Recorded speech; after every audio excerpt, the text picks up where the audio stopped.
വല്ലാത്തൊരു കാര്യത്തെ ഞാൻ പറ്റി പറയാം. പ്രവാചകന്മാരുടെ പ്രബോധനം ഖുർആനിലൂടെ വരച്ചു കാണിച്ച KCയുടെ പുസ്തകത്തിൽ ആ വിലാപം ഞാൻ വായിച്ചിട്ടുണ്ട്.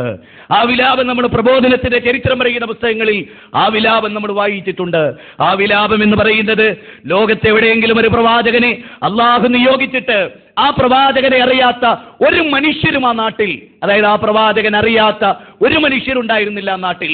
ഒരു പ്രവാചകൻ വന്നാൽ ആ നാട്ടിലെ മുഴുവൻ രാഷ്ട്രീയക്കാരുടെയും മുഴുവൻ മേലാളന്മാരുടെയും മുഴുവൻ പ്രമാണിമാരുടെയും മുഴുവൻ ചെറ്റക്കുടിലുള്ളവരുടെയും മുഴുവൻ രാജകൊട്ടാരത്തിലുള്ളവരുടെയും ചർച്ച ആ പ്രവാചകന്മാരെ കുറിച്ചായിരുന്നു. നമ്മളെ കുറിച്ച് ആർക്കറിയാം? ഇസ്ലാമിക സംഘടനകളെ കുറിച്ച് ആർക്കറിയാം? കേരളത്തിൽ പല സ്ഥലങ്ങളിൽ ചെന്നാൽ ലക്ഷോപലക്ഷം വരുന്ന ആളുകൾക്ക് കേരളത്തിലെ ഒരു പക്ഷേ പബ്ലിസിറ്റി കൊണ്ട് ഒരു കാന്തപുരത്തെ അറിഞ്ഞേക്കാം, പബ്ലിസിറ്റി കൊണ്ട് ഒരു കാന്തപുരത്തെ അറിഞ്ഞേക്കാം. ലോകത്തെവിടെയെങ്കിലും ഒരു പ്രവാചകനെ അള്ളാഹു നിയോഗിച്ചിട്ട് ആ പ്രവാചകനെ അറിയാത്ത ഒരു മനുഷ്യരും ആ നാട്ടിൽ, അതായത് ആ പ്രവാചകൻ അറിയാത്ത ഒരു മനുഷ്യരുണ്ടായിരുന്നില്ല ആ നാട്ടിൽ.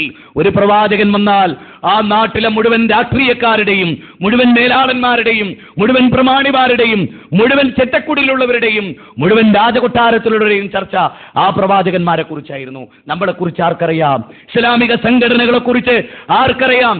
കേരളത്തിൽ പല സ്ഥലങ്ങളിൽ ചെന്നാൽ ലക്ഷോപലക്ഷം വരുന്ന ആളുകൾക്ക് കേരളത്തിലെ ഒരു പക്ഷേ പബ്ലിസിറ്റി കൊണ്ട് ഒരു കാന്തപുരത്തെ അറിഞ്ഞേക്കാം.